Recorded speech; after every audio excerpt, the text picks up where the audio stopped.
Welcome to Pods with Posh and Paul, a podcast designed to inspire and challenge listeners through story, experience and insight. To face adversity, learn from suffering and discover how to embrace life with a heart filled with love and gratitude. We are so thrilled to have you journey with us and can't wait to share your stories. Join Sue O'Callaghan and Joanne Webb as we disrupt the theory that everyone has perfect lives. Hi and welcome to this live coaching session. Our guest today has just recently separated from his wife of 19 years. He's lost, vulnerable and needs a little guidance.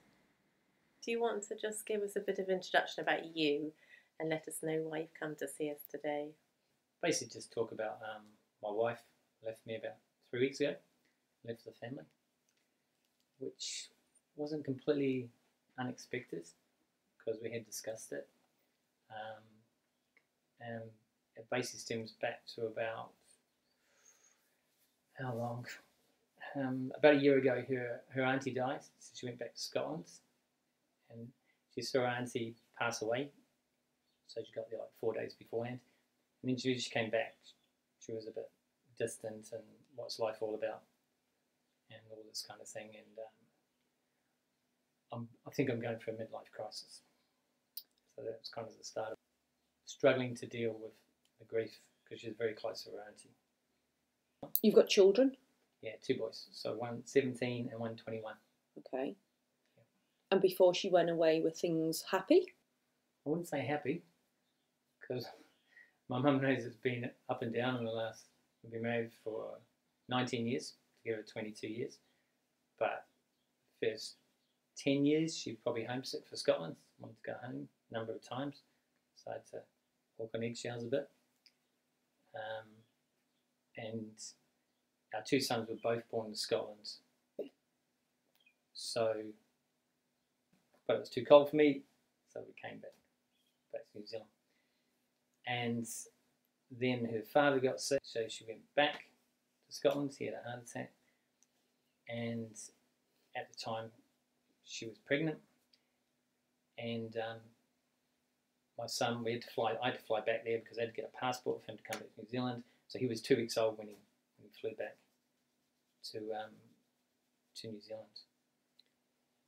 So that was kind of the start of it. Yeah. And then she got the baby blues and was upset for a long period of time and kept missing home. Mm-hmm. So. And how are you feeling right now? At the moment? Yeah. It's the 3rd week, so I'm slowly getting better each day. First week was a nightmare, but not sleeping and so forth. But now I'm starting to sleep, which is good.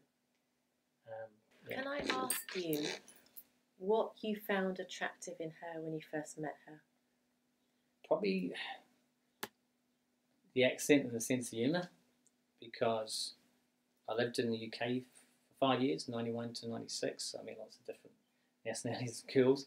But when I came back to New Zealand, I was like, oh, it's great overseas, and they were quite narrow-minded, the girls here, and didn't want to hear about it. Mm-hmm. Go back there then, mm-hmm. kind of thing. So, can I ask what she found attractive about you? Why did she end up with you? I'm not sure. Maybe stable, reliable. Yeah, because she had a previous relationship with a guy who was into his drugs for 12 years before me. Mm-hmm. And she's from a very small town, hadn't travelled, hadn't been around. This is the first time she'd been overseas. Yeah. To be with her sister, so yeah. It was kind of quite different for her. And yeah, I'm probably more stable, I think. So I'm just going to pick out one critical element that you've repeated throughout, and that you've talked about her grief. Grief at losing an aunt, grief at her father being sick, grief at losing Scotland. Every time things have become unstable, she's wanted to go back to Scotland. Yeah, so there's an innate sense of grief within her. Mm-hmm. It would make sense then, it would resonate that she's looking for stability and something reliable in her life. Yeah, she had a bad upbringing because her father was always fighting and the police were always coming to the door. It was covered in blood and so forth. She used to talk about it a lot. Yeah. And they actually did immigrate here, her parents, but it didn't work out. Because we're attracted to relationships, because we're need-based beings, so we're looking for something often that's missing in us. So if you enter into a relationship with somebody grieving, it's very normal that they were looking for stability and reliability. What were you looking for in that relationship that met your needs? It was her personality. Yeah, great personality. That was the main thing. Did you feel as though you could provide stability for her? Yes. Yeah, definitely. Has there been any point where that's become too much for you?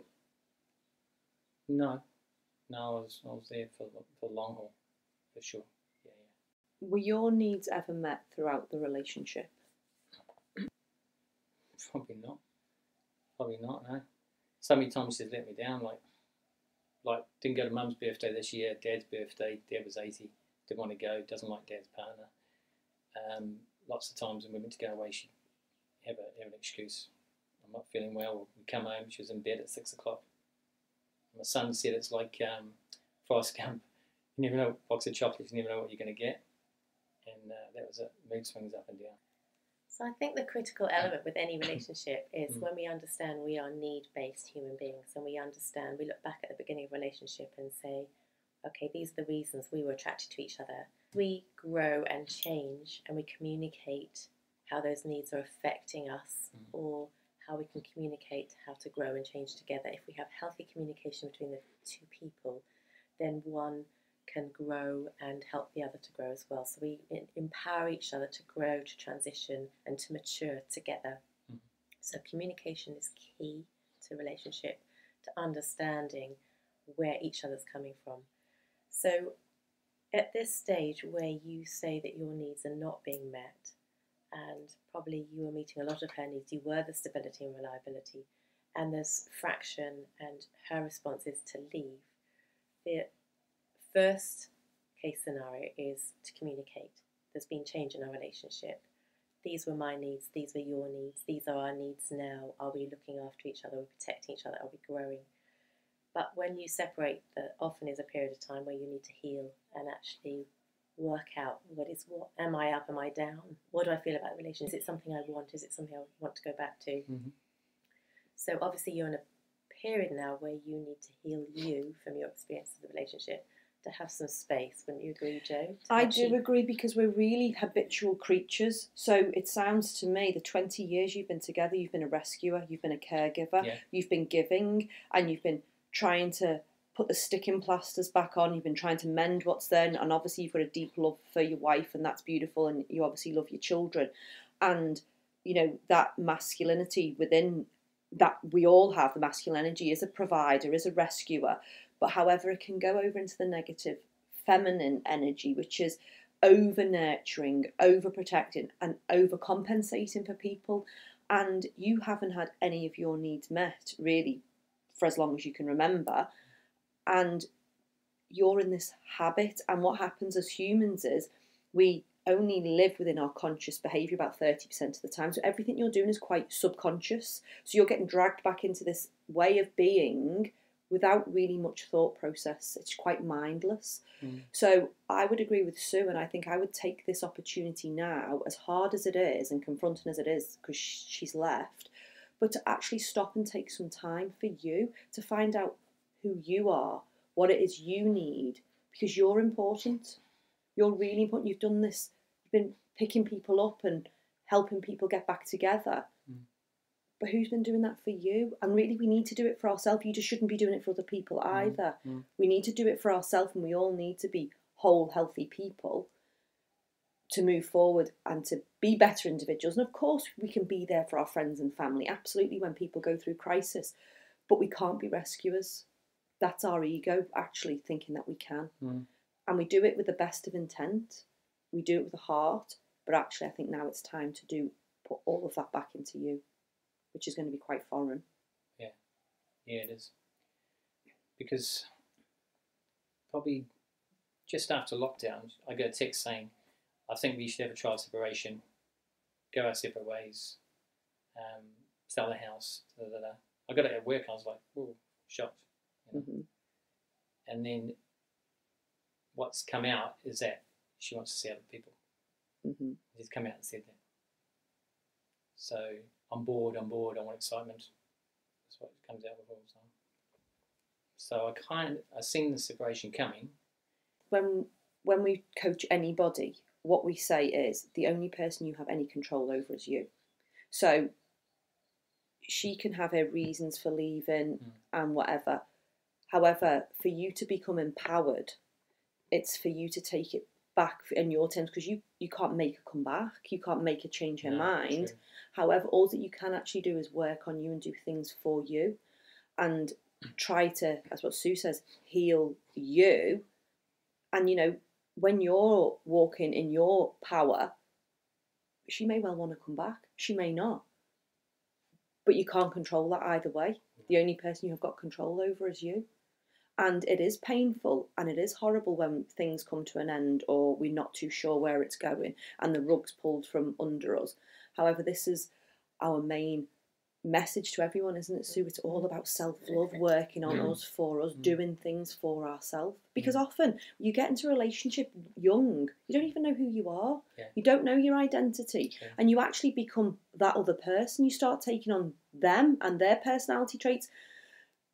Get back to being you and find out who you are and what you want to do. Interestingly as well, you know, when we get into a relationship and it becomes destructive or abusive, we get into a cycle where there's a honeymoon phase and it's okay, we support each other, or we can manage the situation. Then it becomes destructive and there's arguments, or there's a row, or there's a tantrum, or somebody leaves. And then there's a healing of the relationship, because the addictive nature of her having you there and that codependent relationship, you both want to heal it. You come back to that stage again, you work through it. And that's often when people will buy flowers or take someone out to dinner or heal the relationship. Then it comes back to it's okay again. Then there'll be the same problems because that means that. Then you go back to the problems, the arguments, the walking out, the rows, back to let's heal it because I need him to be there for me, to support me, and so on. So you go round and round and round. And over those years, those 19 years, how many times have you been round in a circle before you get off and say, this is not good for me or her, I'm now going to heal myself. She then won't have the addictive nature of your support. She then's got to get the support that she needs. Now you two then, as healthy separate people, and you can't, as Jo says, you can't sort out her problems. She's responsible for hers, you're responsible for yours. But then you're in a win-win situation, because if you do your work and become a whole healthy person, and she does hers, you will end up back together again. If she doesn't, you're out of a destructive relationship and you can move on in a positive way in your life. Right. So you're in a win-win situation. You heal you, you love you, you meet your needs, you enter into a new healthy relationship, and you will find a life purpose and destiny with somebody else or with her. So you're in a win-win situation. If you own you own your behaviour, you own your healing, and then you'll discover actually whether you want her back, whether she does her work, or whether you meet somebody else, or what it is in life. You're in a win-win situation. Okay. And I'm going to be the brutal one here, because that's my role, bad cop, good cop. As parents, we need to role model what we want our children to be. So have a think what you'd like your boys to be. How do you want them to behave in life? Because at the minute they've seen you be the rescuer and their mum be the victim. But what is it you want your boys to be in the future? You know, do you want them to actually have really good self-esteem, self-respect, really healthy relationship? Or do you want them to get into a relationship which is on a cycle of, like what Sue says, of destruction? And that to me is any parent's why. That I think any parent can make the change within them when they have that love for their children, because we all want our children to be healthy and happy, don't we? Yeah, we don't teach our children how to do that, because often we're in this destructive cycle going round and round and round. And I know because I've been there in the past, so I speak from experience. But once you're out of it, it's so much nicer, and you'll never go back to it ever again. And once you're in a place of self-love with higher self-respect, higher self-worth, you put things through a filter. You think, am I willing to accept this behaviour? Is that okay by me? Do I want to do that? Is this how I want to behave? Is this what I want in my life? You ask yourself these kind of questions when little flags come up. So it's really worth putting in the work to be the man you want your boys to be. If I said to you, you've got to bring 2 new things into your life to do for you in the next couple of months, what would you do? 2 new things. I want to spend more time with the boys. My boys, definitely. Yeah, for sure. Because My 21-year-old's moving back with his girlfriend in 2 weeks, which is really good. That's going to support me emotionally and financially. Yeah. So the first thing is you'll spend more time with your children. Yep. What will that look like? So we went up to my mate's farm, lit off fireworks on Saturday with both boys, Awesome. which was great. It was really good. And driving quad bikes and everything else, so yeah, that was a good day.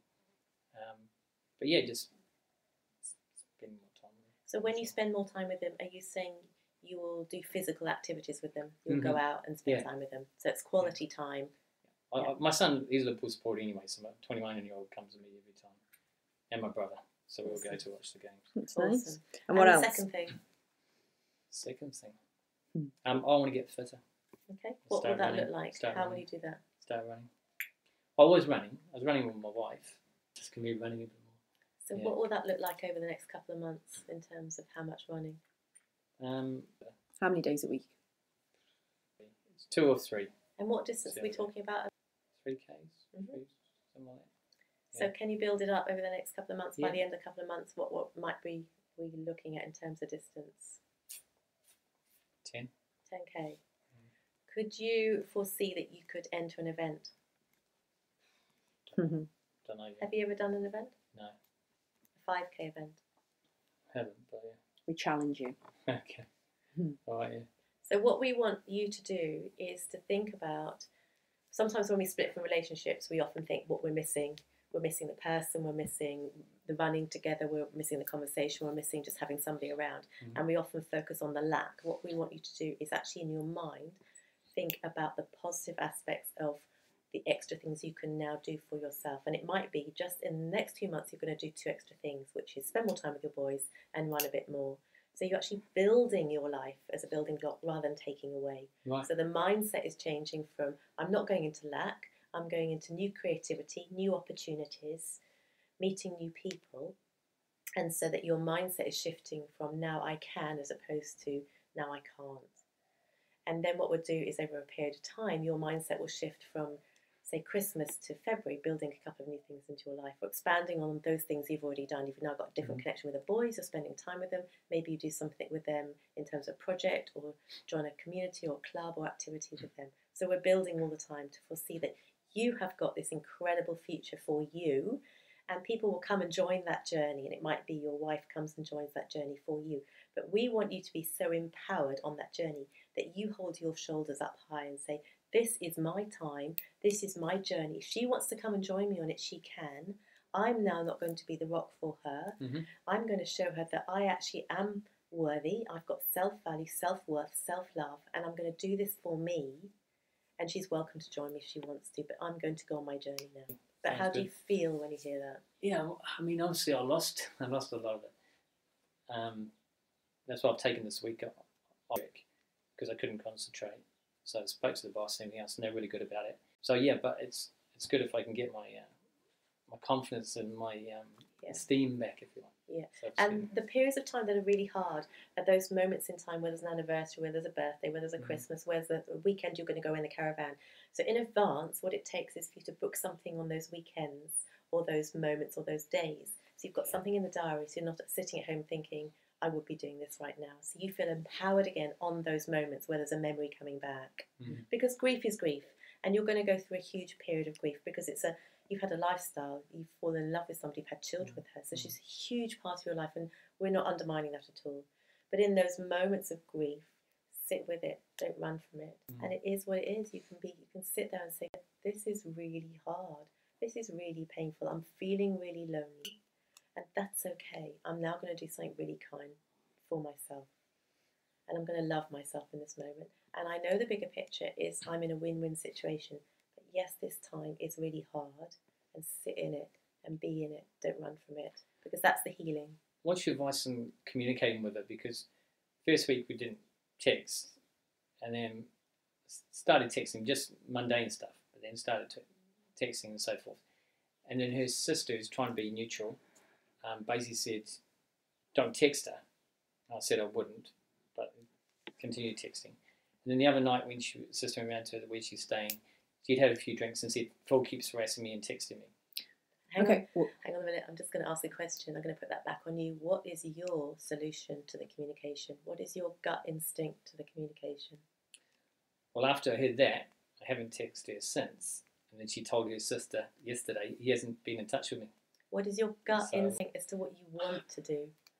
First I wanted to text her, now I don't want. Now I'm like... Why don't you want to? Because what she put me through. Okay. Is that because you need some space? I think so. Follow your gut instinct, because you'll hear lots of voices and opinions all around you, and you can say, yes, that's right, no, that's not right, that resonates, that doesn't. Always follow your gut instinct. Right now, it doesn't feel right to communicate. It may be in 2 days' time you feel it's right to communicate. What does your gut instinct feel? To be empowered, then stop listening to all the other voices around you. What does Philip feel is right for this moment in time about communication? That's not a strategic plan. That is for this moment in time. What is right for Philip in terms of communication? And I'll just add to that as well. I think when you are taking time out for yourself and thinking, whether it's in loneliness or whether it is strategic thinking or whether it is doing stuff for yourself, have a think why you would communicate, because you have been rescuing for so long and caretaking. So are you just continuing that pattern with the text you're sending, or is it a different line of communication? They're just questions to ask yourself, you know, so you are doing things from a mindful place. Yes, listen to your gut. We always talk about gut instinct, but then start asking yourself, is this text necessary? Because often we can send texts which are very reactionary. You know, we hear something and we send a text straight away without thinking. Ask yourself the question before you send a text. You know, is this a healthy form of communication? Is this going to get us anywhere? Do I want to do this? Just, I'd put a few filters in place just for your health and well-being as well, because we can so easily get sucked from one bit of destructive behaviour into another. And it depends where you want to be in a month's time. How healed do you want to be, and how empowered do you want to be in your shoes in a month's time? And I'll go back to the two things you've said. Obviously, spending time with your boys, absolutely awesome. You know, you can never have enough time with your kids as far as I'm concerned. And then things like running, that'll be so good for your mental health. Like I'm a personal trainer, I'm high on fitness. And I highly recommend fitness to everybody for every occasion.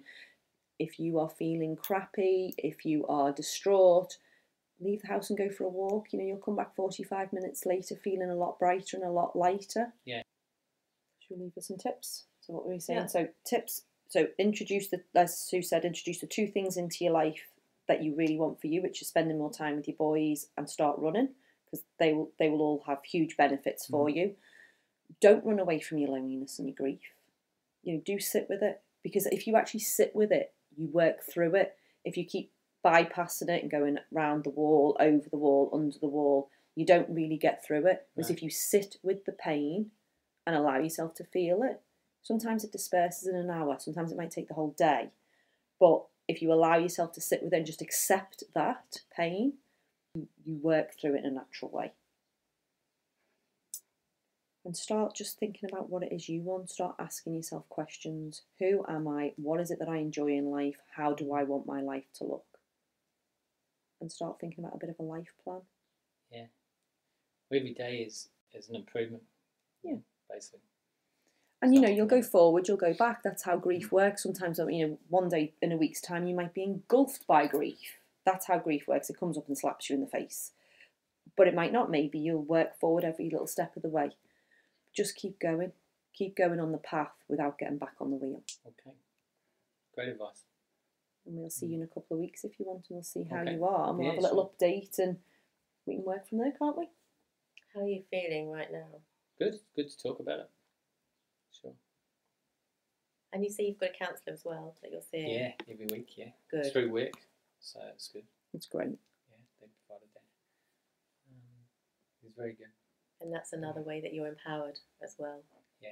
On your journey, to have that support. It's really good. Really responsible. Well, thank you for being brave and vulnerable and sharing with us. That's awesome, and good luck over the next few weeks, and we will catch up in a few weeks' time. Okay, thank you. I just really wanted a 5-minute catch up with you, just to do a quick review, see how you're doing. Because last time we spoke, clearly it was all very raw and you were quite vulnerable in your situation. And we left you with a few exercises at the end, which was quite strategic in the sense that you wanted to spend more time with your sons. You wanted to do some more running. And so we're just going to check in with you. Okay, well, Christmas was mad busy, so I've been working 6 days a week. So I haven't had a lot of time. So that's our busiest period in retail. So, yeah, it's just been spent tidying up the house and garden and so forth. My other son's moved back home, so yeah, I've got both my sons. And how are you emotionally? How are you dealing with things? Well, I went to the counsellor, which was brilliant. 6 sessions with a counsellor through work, and that went really, really well. And the next step is my wife's been to a lawyer, so I'm just waiting for a letter from the lawyer, and then I have to go through that process of trying to buy her out. Yeah. But are you, like, you know, because obviously last time you were a bit in turmoil, you realised, it was kind of a realisation to you that you'd spent 19 years perhaps not thinking about your own needs and trying to meet the needs of others.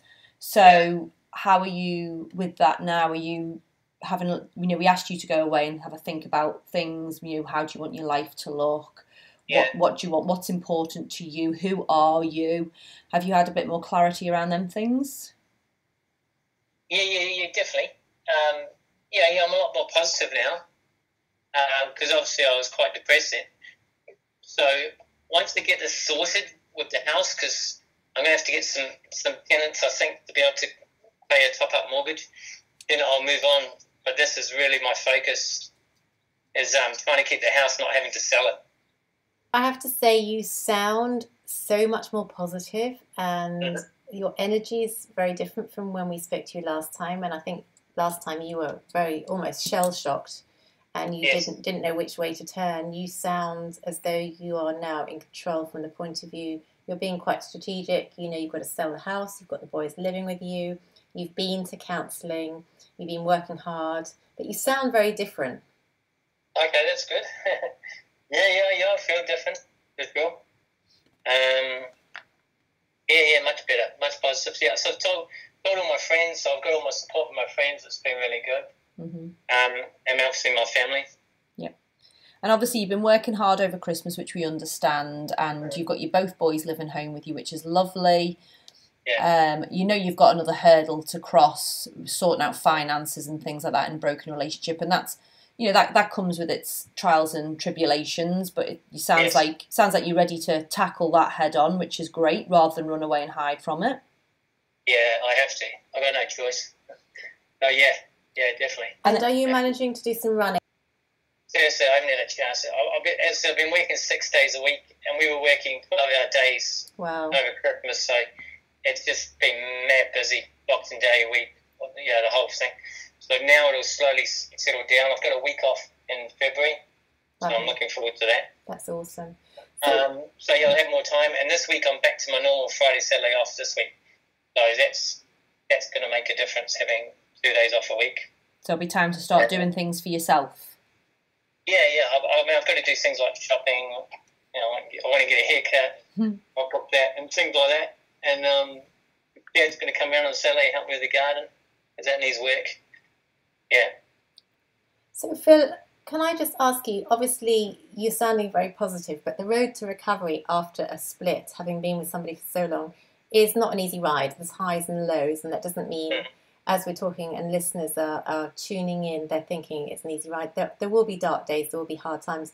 How do you deal with your emotions those times when, do you feel bitter or angry or confused? Or when you go into those thinking spaces, how do you manage to deal with your ex-wife and manage your own emotions through that as well? So I'm not thinking about her as much as I was.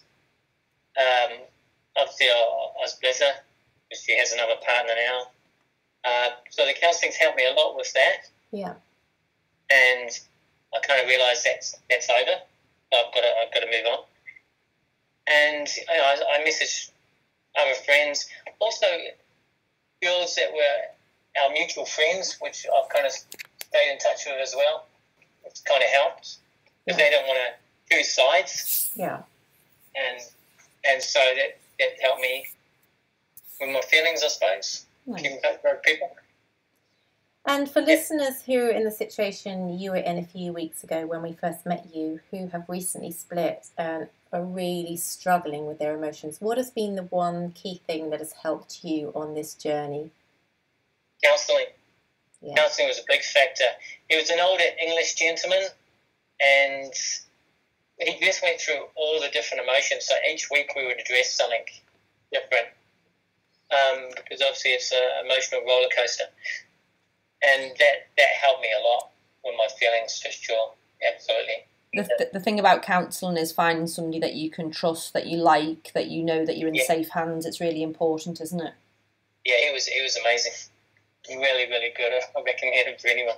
Well, we're so pleased to hear the lightness in your voice, because obviously when we met there was a lot going on. We gave you some tools and tips to take away, which sounds like you did as much as you could. I know obviously the running got a little bit interfered with 12-hour work days, which we totally understand.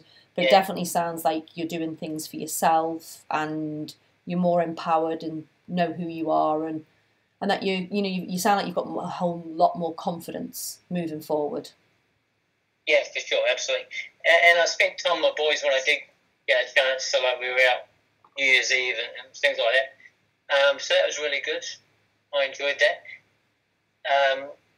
I think my wife is missing out on that. She keeps saying she's missing the boys so much, but that's it. That's a decision she's made.